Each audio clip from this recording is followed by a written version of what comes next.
I ate my placenta after both of my births. Not like a steak or anything, but I did have it encapsulated. It's a hot topic. What you will see online is there is no evidence backing any potential benefits to placenta encapsulation and consuming it after birth, also potential harmful benefits. And I think it's really important with these sorts of conversation that you are the assessor of risk. You're making the right decisions that feel good for you, and you're doing your own research. You're finding somebody who's trained in placenta encapsulation if this is something that you want to do. I love the experience both times. Sensitive content warning. I want to show you a placenta. If you do not want to look at a placenta, keep scrolling. It's an organ. I could see how people could be grossed out. I think placentas are pretty cool. Here you go.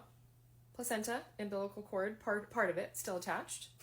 So some important things to talk about. One, you need to know before going into birth, before going into labor and delivery, that you want to do placenta encapsulation, because you're going to need to tell them, especially if you're delivering at the hospital, that you will be taking it. It is not standard practice that you are given your placenta. Then it is an organ. There is sensitive timing and temperature around transporting your placenta so that it can be encapsulated.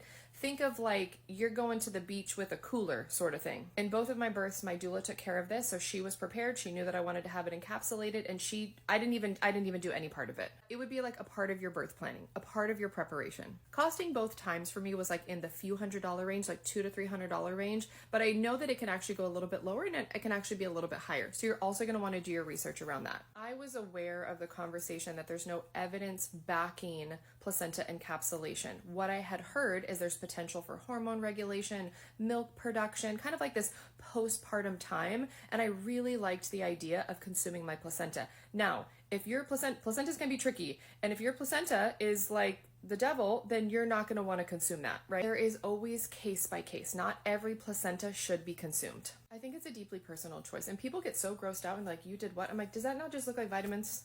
It didn't taste any different either. Never had issues with my milk coming in. I never experienced postpartum depression symptoms. I felt normal in both of my postpartum recoveries, aside from the pain of recovering from childbirth. Was that attached to placenta encapsulation? I'll never know. But did I love the experience? Yeah.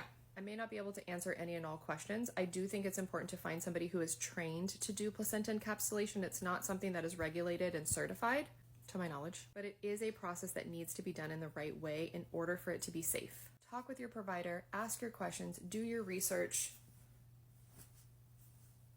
Placenta encapsulation. Okay, love you, bye.